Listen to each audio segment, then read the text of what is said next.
Good morning. I believe we've made it to the fourth installment of this idea of us battling the flesh. That is, battling matter here on this earth that has been disconnected from the lordship of heaven, namely God through Jesus Christ. So, what I want to look at this morning is Galatians chapter 5. I'm going to read verses 13 and 14 and have a little comment on it. Paul writes to us, "For you were called to freedom. Brothers, only do not use your freedom as opportunity for the flesh, but through love serve one another. For the whole law is fulfilled in one word: you shall love your neighbor as yourself." Okay, now, the bigger idea there is loving our neighbors ourselves. But I'm going to put that aside. What I want to look at is that idea of freedom. And what I really want to focus on is this idea of what we think of and how we define freedom.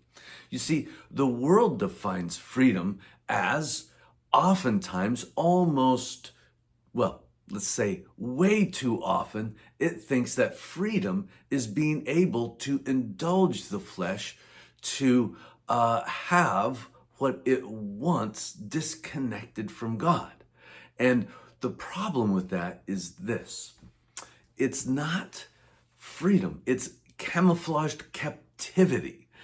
Let's go back to my idea I've been following this week of my comfort food, my predilection to eat too much. And so if I have, quote unquote, the freedom to eat whatever I want, and I have the funds to eat so much that I get fat, then what happens is I'll indulge that passion and I'll exercise my what I think is freedom and go down this road that brings me into captivity. I will not be able to physically do the things that I would like to do.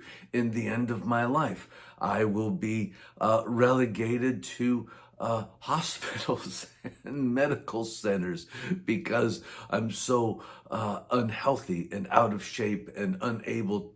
My body will be captive to my passion. You get the idea, hopefully.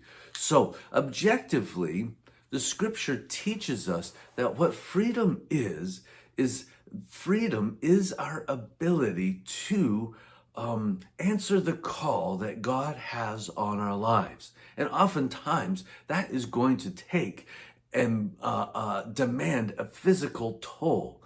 And so it is imperative that we would be free to answer that call. And that's the freedom to do what God has called us to do, because this is what is going to unleash your soul. This is what is going to bring fulfillment. It is what is going to bring about happiness and joy, true joy and happiness in your life, because life is so much more than our fleshly passions that are disconnected from heaven.